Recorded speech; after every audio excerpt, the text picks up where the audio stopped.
13, de 1 a 7. A igreja e a autoridade civil. Vamos ler. Toda alma esteja sujeita às autoridades superiores, porque não há autoridade que não venha de Deus. E as autoridades que há foram ordenadas por Deus. Por isso, quem resiste à autoridade, resiste à ordenança de Deus. E os que resistem trarão sobre si mesmo a condenação. Porque os magistrados não são terror para as boas obras, mas para as más. Queres tu, pois, não temer as autoridades? Faz o bem e terás louvor dela, porque ela é ministro de Deus para teu bem. Mas, se fizeres o mal, teme, pois não traz debalde a espada, porque é ministro de Deus e vingador para castigar o que faz o mal. Versículo 5. Portanto, é necessário de que lhes estejais sujeitos, não somente pelo castigo, mas também pela consciência. Versículo 6. Por esta razão também pagais tributos, porque são ministros de Deus, atendendo sempre a isto mesmo. Portanto, dai a cada um o que deveis, a quem tributo, tributo, a quem imposto, imposto, a quem temor, temor, a quem honra, honra. Podeis assentar. Nós estamos nessa série Vida Nova, e hoje nós vamos falar sobre autoridade civil. Complicado falar em autoridade civil nos dias atuais e na realidade que nós estamos vivendo no nosso país. Hoje nós temos visto que as nossas autoridades civis têm sido corruptas e têm corrompido a muitos também. E aí como é que você vai pregar e falar sobre autoridade civil, que devemos ser submissos a essas autoridades? Bem, vamos ver aqui, vamos entender o que Paulo traz para nós, qual é a compreensão dentro da palavra em Romanos, para que nós podemos entender todo o contexto e compreender bem como deve ser essa nossa obediência às autoridades civis. O livro de Romanos, nós começamos com o capítulo de número 12, e que o apóstolo aborda 4 desses relacionamentos. Nós vamos falar muito de relacionamento. Primeiro com Deus, versículo 1 e 2 do capítulo 12, depois com nós mesmos, versículo 3 e 8, uns com os outros, versículo 9 e 16, e com o mundo que nos cerca, e agora nós chegamos ao capítulo 13, e o relacionamento com o Estado. É fato que é complicado você ver um Estado corrupto, e mesmo assim, você ser submisso, ou ter que obedecer à autoridade que é imposta por esse Estado. Bem, no livro de Romanos, nós vemos também essa complicação. Isso era uma realidade para aquele tempo e para aquele contexto também. Os cristãos em Roma, e é uma comunidade que não foi iniciada por Paulo, Paulo ficou sabendo da comunidade, provavelmente essa comunidade era de alguns dissidentes, algumas pessoas que ouviram a pregação em Atos dos Apóstolos, capítulo número 2, e que Pedro prega, e muitos ali se convertem, diz que ali também havia romanos, e então, provavelmente esses homens levaram a palavra até lá.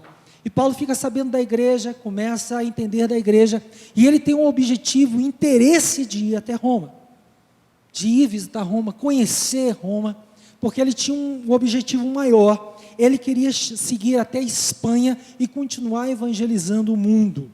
Ele já tinha pregado por toda a Galácia, Corinto, toda aquela região, e ele queria subir mais.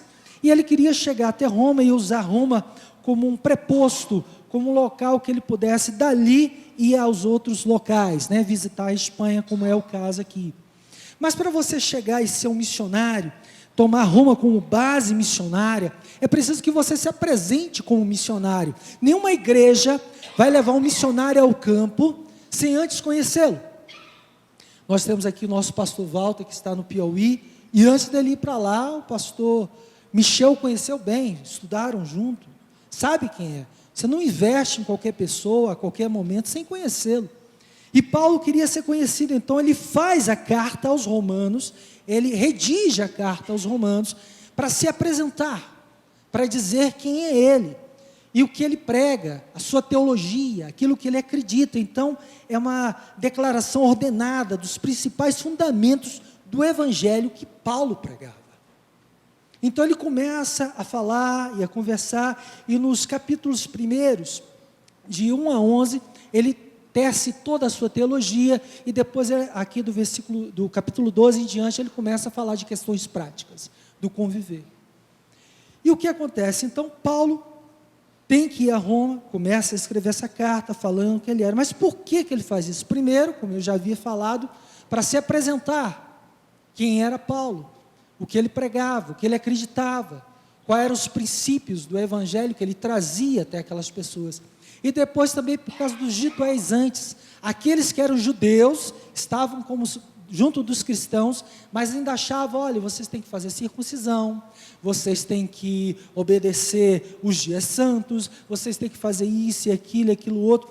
E esse pessoal perturbou muito a Paulo, porque toda vez que Paulo fundava uma igreja, que ele saía para ir para outra igreja, para fundar outra, aquela turma chegava e arrebentava com Paulo, falava, olha, isso não é judeu nada, isso é um judeu helenístico, ele não entende nada, e tentavam destruir a obra de Paulo, como missionário.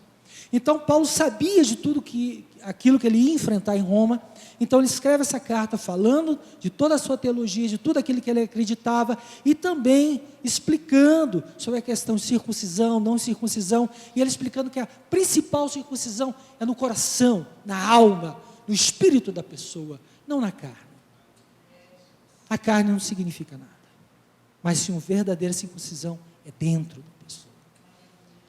E ele chega a Roma, e aí ele se depara com outro problema. Os cidadãos que estão ali, que são cristãos, mas são também romanos.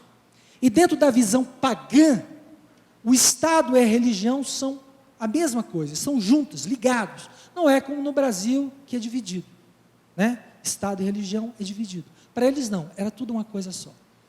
Então, aquele que não obedecia à religião de Roma, no caso, a adoração ao imperador, que era o Kyrios, o Senhor, a palavra Kyrios é Senhor, eles diziam, não, existe um outro Senhor que é Jesus Cristo.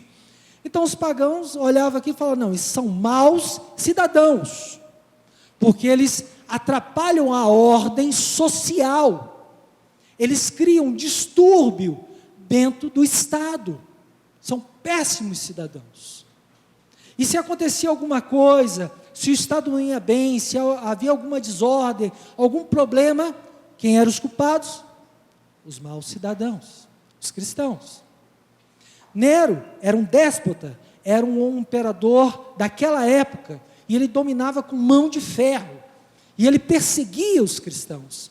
Esse mesmo Nero, naquela época que era imperador, e Paulo chega nesse momento, ali em Roma, ele foi o mesmo Nero que depois decapitou a Paulo fora dos portões de Roma, na Via Ápia.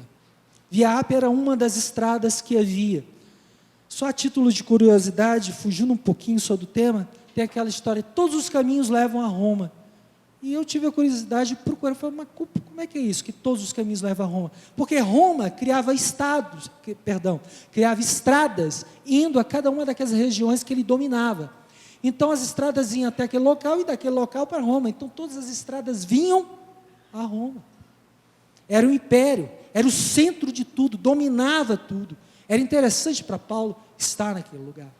Então, visto como maus cidadãos, porque não seguiam, e Nero era considerado também, depois foi elegido como filho dos deuses, então era digno de adoração, onde tinha um lugar dominado por Roma, tinha algum altar, alguma coisa, ao imperador, e deveria se adorar o imperador, e os cristãos falam, não, Kyrios é o Senhor Jesus Cristo. Problema sério, porque eles não vinham assim, então, maus cidadãos. Outra questão também, era que o próprio cristão podia entender, vem cá, esse imperador é mau, ele já matou a mãe dele, matou irmãos, queimou Roma, ele queima Roma, e depois que ele queima Roma, começa a desconfiar que foi ele que queimou, aí ele falou, culpado foram os cristãos, maus cidadãos. Então, nesse momento, alguns falavam assim, não, nós não vamos seguir a autoridade que está aí, está errado, nós não vamos seguir. Então, havia o problema das pessoas verem os cristãos como maus cidadãos, e havia também o problema dos próprios cristãos não querer se deixarem dominar ou se dirigir por causa daquele governo corrupto. Parece um pouco com a nossa realidade, né? É complicado, né? Por isso que eu achei um pouco difícil trazer essa palavra dentro do meu coração. Porque toda palavra é digna de ser pregada, ela é necessária ser pregada. Mas a gente passa por luta interna, porque quando você vai pregar, você vai preparar a pregação, você também começa a lutar contra as suas ideias, contra os seus princípios, contra aquilo que você acredita. E vendo a situação do nosso país e tudo que acontece, você pensa, será que vale a pena seguir esse governo? Será que nós não temos que fazer uma revolta, e de repente uma revolta armada, e destruir tudo? Bem, vamos ver aqui o que a palavra do Senhor nos traz. Versículo de número 1, diz assim a palavra do Senhor: toda alma esteja sujeita às autoridades superiores, porque não há autoridade que não venha de Deus. E as autoridades que há foram ordenadas por Deus. Por isso, quem resiste às autoridades, resiste à ordenança de Deus. E os que resistem trarão sobre si mesmo condenação. Cara, que é isso? Então, se eu deixar de obedecer às autoridades constituídas, eu vou estar desobedecendo a Deus? Claro que existem casos específicos, casos à parte, que o próprio Paulo desobedeceu às autoridades quando ele era impedido de pregar a palavra de Deus. Nós vemos também o caso das parteiras no Egito, que o faraó mandou matar todas as crianças, elas não obedeceram. Começaram a inventar uma história, as crianças eram muito fortes, antes da gente matar, a criança nascia, não dava. Também nós vemos o caso de Daniel. Pelo edito de Dario, ele não deveria orar a nenhum outro Deus. E Daniel fez questão de abrir a janela e orar. Vemos o caso também de Sadraque, Mesaque, Abednego, que de repente falou, olha, vocês vão adorar a imagem que está aí. E eles desobedeceram. Desobediência civil. Então, há casos especiais, específicos, que vão te levar a pecar aí contra a ordem de Deus. Ok, uma desobediência civil cabe. Mas, sempre que você for fazer alguma coisa nesse sentido, ore, peça direção a Deus e ao seu pastor. Amém? Porque a palavra do Senhor fala que toda autoridade seja sujeita, todo mundo seja sujeito às autoridades superiores. Amém? Complicado, né? A palavra em grego é upotasso, uma atitude voluntária de ceder, de cooperar, de assumir responsabilidade e levar a cargo. Então, essa submissão, essa sujeição às autoridades, não é por força, nem por violência, mas você sabendo que é o certo a ser feito, que é o correto a ser feito. Nós temos as autoridades aí constituídas e há um equilíbrio entre as autoridades, entre os poderes. Já pensou se a partir de hoje, eu vou falar, a partir de hoje aqui vai ser a teocracia, Deus é que manda, nós não vamos mais aceitar nada, nós não vamos mais aceitar autoridade nenhuma civil, a partir de hoje é só o que Deus manda, o resto a gente não está nem aí. Ia virar uma bagunça, cada um faria cada um ia fazer o que queria, ninguém ia seguir autoridade nenhuma. Imagina você ser chefe no escritório, e todos os seus subordinados falam, olha, a partir de hoje a sua autoridade não vale nada. Nós temos muitos aqui que são militares, pastor Paulo, pastor Maurício, né? Falam, a partir de hoje a gente não vai obedecer a vocês. Hierarquia militar para mim não interessa. Eu sou de Deus e acabou. Isso não existe, irmãos. Todas as autoridades foram constituídas por Deus. E a não ser em exceção, nós não devemos obedecê-las. Porque nós temos que dar exemplo.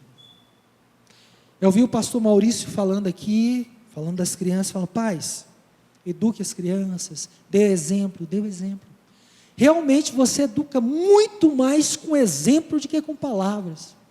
Um pai que fuma constantemente, que é fumante, inveterado, aí ele chega para o filho dele: filho, você não deve fumar, porque fumar faz mal, e se você continuar fumando, você vai ter câncer. Que autoridade esse pai tem? Qual é a autoridade que esse pai tem para dizer para o filho não fumar? E quantos são alcançados por Cristo Jesus pelo nosso exemplo? Eu vi casos das pessoas chegarem e falar: olha, um dia eu vou ser crente em Jesus, porque eu acho bonito essa coisa desses crentes, uma coisa bonita, tão bonita, mas eu não quero ser crente como aquele irmão João. Aquele irmão João não vale nada, aquilo é terrível, deve todo mundo, aquilo é um bandido. Ser crente igual aquele irmão João, nunca. Se for para ser crente igual aquele irmão João, não quero. Ser crente igual a irmã Maria, né? Aquilo fala mal de Deus e o mundo. Ser crente igual a irmã Mariazinha, de jeito nenhum. Deus me livre ser crente igual a irmã Maria. Qual o exemplo que nós damos? Amém? Mas quando as pessoas veem, mesmo sendo humilhadas, menos sendo subjugadas, mesmo tendo um chefe autoritário, que muitas vezes age de forma não ideal, incorreta, e mesmo assim você obedece, você segue, você faz tudo certinho, você é o primeiro a chegar, você é o último a sair, a sua mesa é organizada, tudo é limpo, você não rouba a empresa. Eu vou levar uma caneta, eu vou levar um lápis, eles me pagam mal mesmo, tem 2 meses que eles não me pagam, tem 6 meses que o salário está atrasado, meu 13º não chegou, sabe uma coisa, eu nem venho amanhã. De uma certa forma, a gente pode pensar: está certo. Mas quando nós agimos de forma adequada, correta, seguindo as autoridades, as pessoas olham e falam: rapaz, esse cara é crente. Né? Numa linguagem mais leiga, mais popular: rapaz, esse camarada é de Deus. Porque o que aquele chefe já falou para ele: se fosse comigo, eu dava na cara dele, eu rolava na poeira, era mole. Ele ia ver o que era bom. Esse rapaz, esse cara é crente. Aí o dia que ele tem problema, ele fala: o irmão José, ou irmã Maria, por favor, dá uma palavra, você pode orar por mim, porque vê Cristo em você. A palavra cristão significa pequeno Cristo. Pequeno Cristo no sentido de ser igual a ele, um mini Cristo. Não com autoridade, com o poder de Cristo, não, claro que não. Mas no exemplo, na forma de andar, na forma de agir, de proceder. Os cristãos foram chamados de cristão a primeira vez porque viam Cristo nas atitudes, no proceder, no andar, no caminhar, na forma de agir deles. Falaram: são cristãos. Será que nós temos dado esse exemplo? Amém. Versículo 3 e 4. Obedecer pelo propósito pelo qual ele foi criado. Por que foi criada essa autoridade?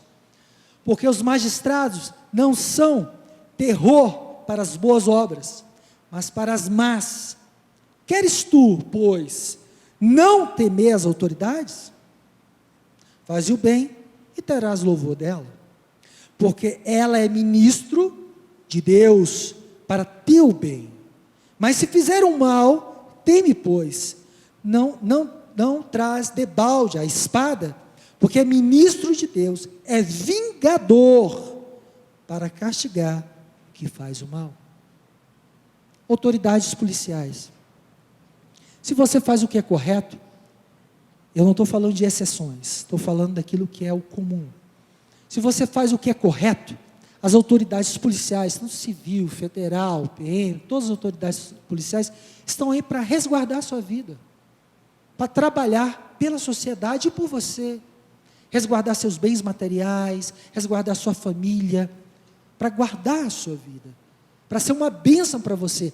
Agora, se você faz o mal, como a palavra fala, então você tem que temer mesmo as autoridades. Olha, se você está na esquina, perdão a palavra, fumando maconha, usando droga, você tem que temer o PM ou o policial civil que chegar mesmo. Lógico que você vai ter que temer. Se você está numa pista em que fala que você tem que andar a 80 ou a 60, você vai a 100, a 120, você tem que temer realmente que vai acontecer alguma coisa errada com você. Ok? Então as autoridades estão aí para isso. Aqui a palavra fala no versículo 4, é vingador, para castigar o que faz o mal. Esse é o propósito dele. É para isso mesmo que ele veio, para fazer justiça em nome de Deus. É para fazer justiça mesmo. E aqui ele fala de espada, fala de morte. Claro que esse é o contexto de Roma, daquela realidade. Nós não temos pena de morte no nosso país, não é o caso. Mas ele está aqui realmente para exercer autoridade mesmo. Quando queriam falar mal dos cristãos, falavam, mas quem é esses cristãos e tal? Sabe aquele Jesus que bagunçou tudo e foi crucificado, não sei o que, aquele bagunceiro? Ah, essa turma é tudo desordeiro, porque não entendiam o que aconteceu. As autoridades estão aí, de forma geral, clara, para nos abençoar, para ser bênção para as nossas vidas, e não para ser maldição. Agora, se você faz o mal, querido, amém? Assuma as responsabilidades. A palavra ministro aqui, nesses versículos, quer dizer diácono. Significa aquele que é garçom, aquele que serve, aquele que vem a mando de um rei, ao mando de uma autoridade superior. O termo aí no grego é diácono. Ele faz a diaconia, ele vem para te servir, ele vem para ser bênção na sua vida. E nenhuma autoridade, ela tem poder intrínseco, ele já nasce com autoridade. Essa autoridade é delegada a ele, por nós.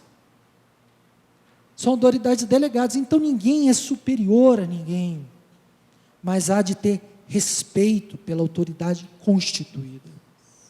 Amém? É assim que funciona. Já no versículo de número 6, onde ele fala assim, por essa razão também pagais tributos, porque são ministros de Deus, atendendo sempre a isso mesmo. São ministros de Deus para atender. Aqui nesse caso, a palavra ministro aqui, no original grego, é liturgos. É aquele que trabalha na liturgia, aquele que é ocupado com as coisas santas, que serve ao rei. O liturgo dessa noite foi o pastor Maurício, que conduziu toda a liturgia, que organizou tudo, que dirigiu tudo. É o liturgo. Então as autoridades não é para temor, mas para aqueles que estão no erro, sim, para o temor. Mas aqueles que andam na presença do Senhor, que fazem aquilo que é correto aos olhos de Deus e dos homens, amém. O próprio Jesus Cristo deu exemplo. Chegam até ele, mostram a moeda, né, para ele, e fala, olha, você tem que pagar imposto e tudo. Ele fala, essa moeda, qual é a esfinge, qual é a imagem que está aí? De César. Todos conhecem essa história, o que Jesus responde? Dai a César e dai a Deus o que é de Deus. Não devemos jamais deixar de respeitar e de andar em comunhão com as ordens estabelecidas pela nossa sociedade, a não ser que naqueles casos de exceção. Amém? Nós temos uma outra saída, talvez. Tem alguns que acreditam na luta armada, que temos que pegar em armas e temos que decidir a coisa no peito e na raça. E tem outros que são pacifistas ao extremo, que a pessoa pode fazer qualquer coisa com ela, que ela vai aceitar tudo.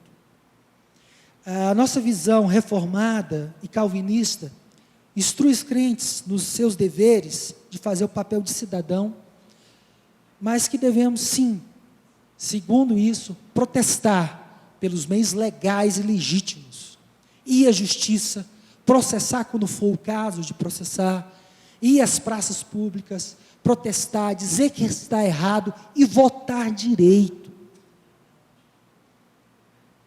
Votar com sabedoria. É claro que a gente sabe que nessa época essa turma inventa cada história que é difícil não acreditar, mas procurar, examinar, porque tem muitos que trocam o seu voto por um prato de comida. A minha esposa não está hoje, ainda bem, né? Dá para me falar do meu sogro. Meu sogro é um homem humilde, graças a Deus, mas é um homem de Deus. E ele me falou: meu filho, eu não queria votar nessa eleição no Partido dos Trabalhadores, mas eu tenho o cartão cidadão, a cesta básica, e eu não tenho outra fonte de renda, e eu tenho medo de perder, então eu vou votar. É complicado porque nós vivemos uma realidade aqui bem diferente, em que nós dificilmente tem uma família que precise muito de uma cesta básica, mas existem outras realidades, como os casos nos interiores, no Nordeste, mesmo no Piauí, que às vezes é a única fonte de renda daquela família. Eu não digo que ele fez a coisa certa, hoje ele está pagando um preço por tudo que está acontecendo no nosso país e cada um de nós, mas devemos pensar melhor, antes de tomar cada atitude, antes de votar, amém? Para votar com sabedoria. Versículos 5 e 6, portanto, é necessário que lhes estejais sujeitos, não somente pelo castigo, mas também pela consciência. Pela consciência. É muito mais do que pelo castigo. Eu não temo o castigo, ou temo o castigo, mas pela minha consciência, sabendo que são ministros de Deus, e que Deus os constituiu ali, eu os obedeço.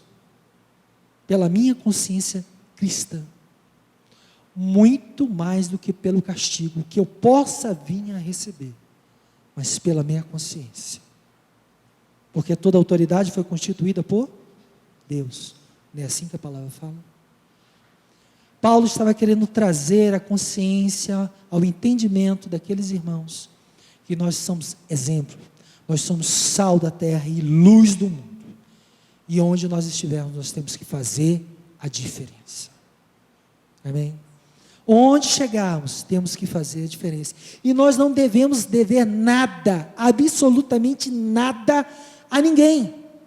Esse é o último ponto. Não dever nada a ninguém. Versículo de número 7, terminando.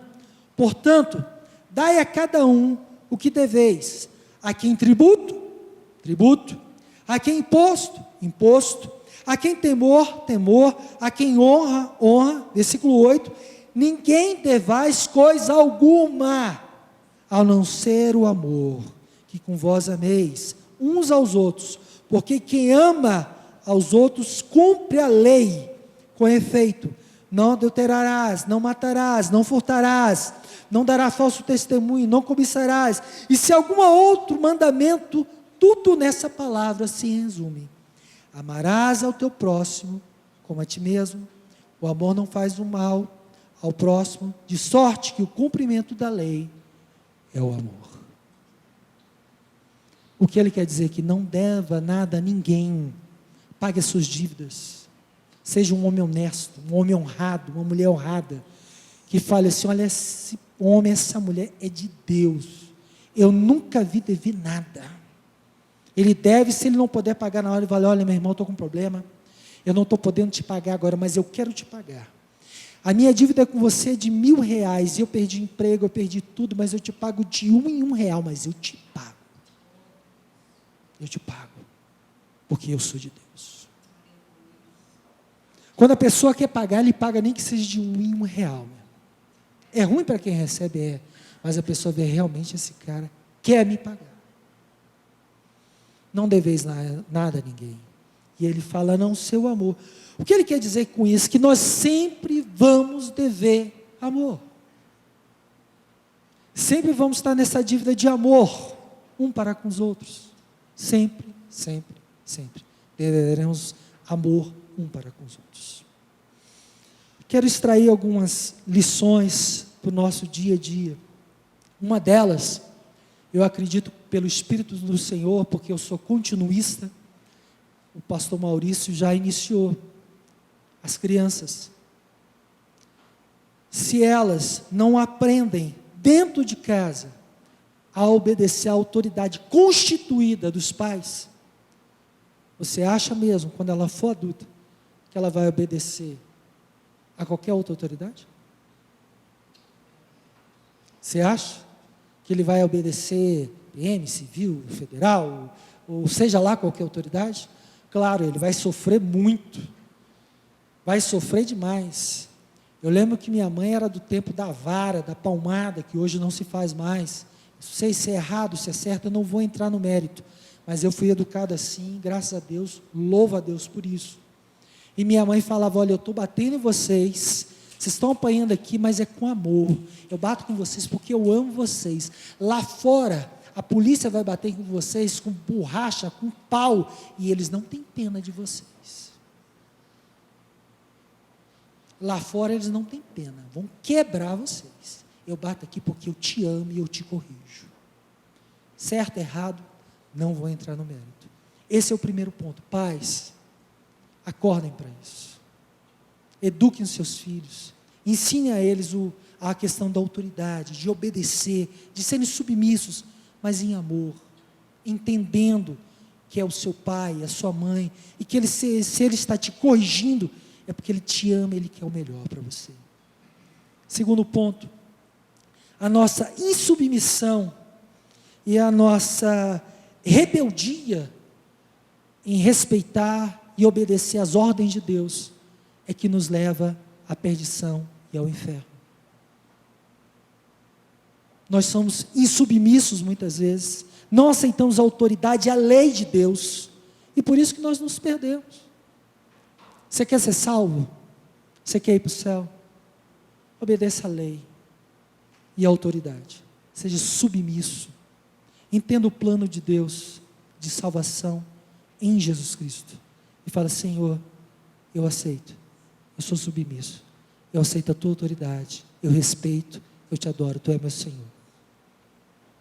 E nós sabemos que no nosso país, assim como nessa realidade aqui, havia muitos corruptos, muitos homens errados, e a igreja como toda, ela passou por várias etapas, sempre teve perseguição, mas sempre a igreja cresceu, na semente do sangue daqueles que morreram pela causa do Senhor.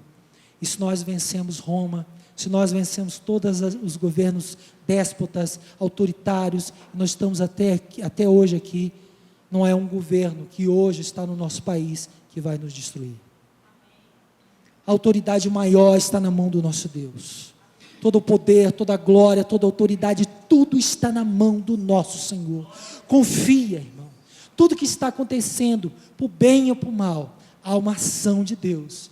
E o cabo será bom. O fim de tudo será para o benefício de nós todos. Você tem que confiar no Senhor. Senhor, eu não entendo nada, eu não sei o que está acontecendo, mas eu creio que o Senhor está no comando de tudo. Mas há uma outra saída.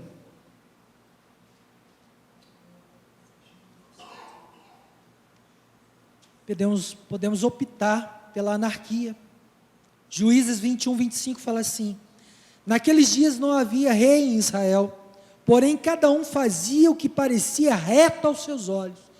Ou seja, anarquia, cada um faz o que quer, cada um se defende como puder, cada um pega uma arma, uma bazuca, põe na porta de casa, e seja o que Deus quiser. E dane-se o mundo, né? Tem um pessoal que fala assim: dane-se o mundo que eu não me chamo Raimundo, e deixa o pau comer, e não me segue que eu não sou novela, não me acompanha que eu não sou procissão, e vamos embora. Não é por aí. Santo Agostinho dizia: na ausência de justiça, o que são os governos, senão bando de ladrões? Temos que respeitar, entender as autoridades, saber que todas são constituídas por Deus. Amém? Eu agradeço a oportunidade.